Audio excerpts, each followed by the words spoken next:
को बिहार में स्वागत है और मेरे साथ बीजेपी के प्रवक्ता जुड़े हुए हैं। क्या सर, किस तरीके देखिए, अभूतपूर्व तैयारी हो चुकी है। बिहार के ऐतिहासिक गांधी मैदान 10वीं बार आदरणीय मुख्यमंत्री नीतीश कुमार जी को शपथ लेते हुए बिहार के मुख्यमंत्री के रूप में बनते हुए देखने जा रहा है।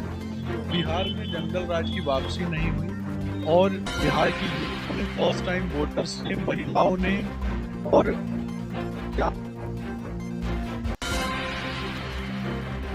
सरकार को चुना है, तो निश्चित तौर पे ये जीत से ज्यादा जिम्मेदारी है और इस जिम्मेदारी और कर्तव्य का निर्वहन करने के लिए सदैव भारतीय जनता पार्टी और एनडीए परिवार तत्पर रहेगा। नेता कौन होगा सर? देखिए, विपक्ष का नेता तो वो तय करेंगे ना, ये हम थोड़े ना तय करेंगे। अब हम ही विपक्ष का भी नेता तय कर देंगे तो फिर कैसे चलेगा। हालांकि हमने एटलीस्ट उनको इस लायक रहने दिया। बिहार की जनता ने, मुझे लगता है कि उस दायित्व को उनको निभाना चाहिए अच्छे से, नहीं तो 15-20 वर्षों तक अपने पिता के साए में तेजस्वी यादव जो हैं वो नाकाम निकम्मा सरकार चला रहे, अपनी पार्टी चला रहे हैं।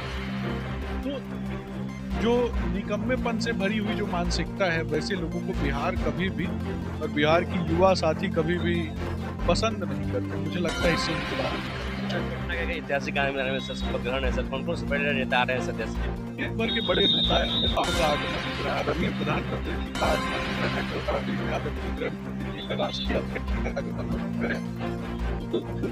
पार्टियों से संबंधित बड़े नेता और बिहार सभ्यता संस्कृति के स्वागत के लिए गांधी मैदान बीजेपी सर विधायक दल के नेता सर सम्राट चौधरी चुने गए, उपनेता जयनाथ चुने गए, तो क्या लगता है सर इस तरीके से बिहार में चौतरफा एनडीए की सरकार में विकास होता है, क्या इस बार डिप्टी सीएम करना है?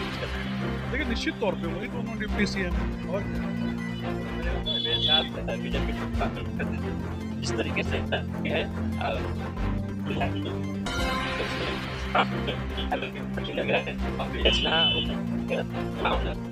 खाना है।